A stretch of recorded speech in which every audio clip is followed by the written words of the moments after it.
Hey everyone, today it's going to be the Chinatown Cupcake. So here is an image of Chinatown from the movie. First thing you'll want to do is take ecru or tan clay and press it into your mold.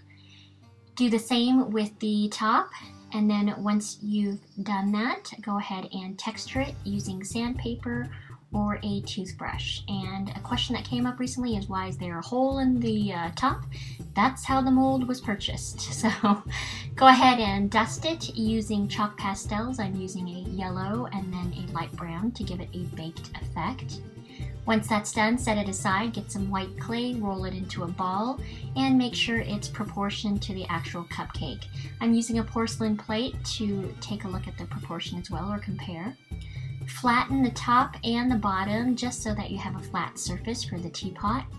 Check the proportions again. Once you've done that, take another ball of white clay, press it firmly until it's flat. This is going to be the lid of the teapot.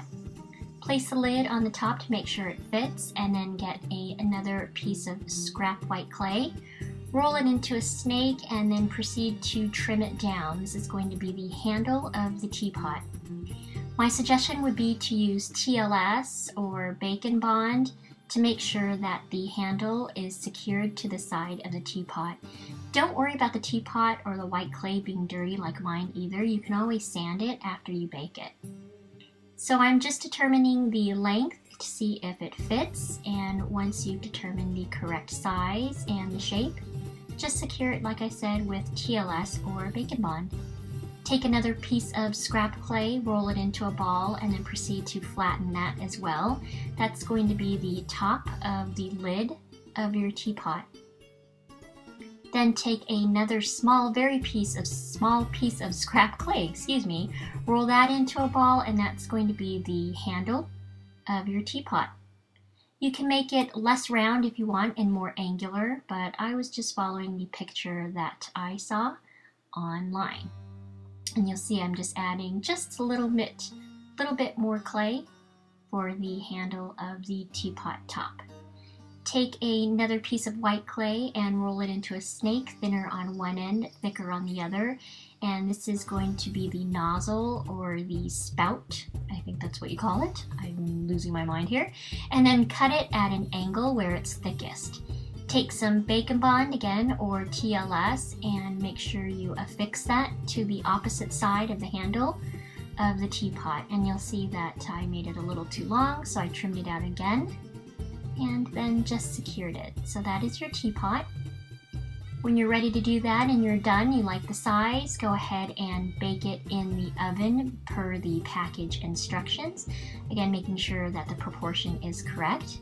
Then I'm using a Recollections Lagoon fine point pen once it's baked, and I proceeded to draw on it. Now, I am not an artist by any means, so please don't laugh. And in terms of the picture that I used, I'm going to go ahead and insert the picture in a second here, so you can use that as a reference in terms of drawing onto your teapot. Now, I didn't draw on the back, but you certainly want to do that. And just be careful not to touch it while it's wet, because it will smudge, and I did that. So I'm just drawing the door right now. Here is the image of the Chinatown teapot, and I was using that as a reference. This is how it looks when it's done, and my other suggestion is let it dry completely before you decide to glaze it. Obviously, I tried to glaze it right after I drew on it, and it completely smeared, as you'll see in the last picture of the handle. Pipe your cupcake using silicone, and once you've piped it, place your teapot on the top. Let it dry at least 2 hours, overnight suggested. And there you are, the Chinatown Cupcake tutorial. So tomorrow we're going to do the final Oz Great and Powerful Mystery Cupcake. Thanks everyone, bye!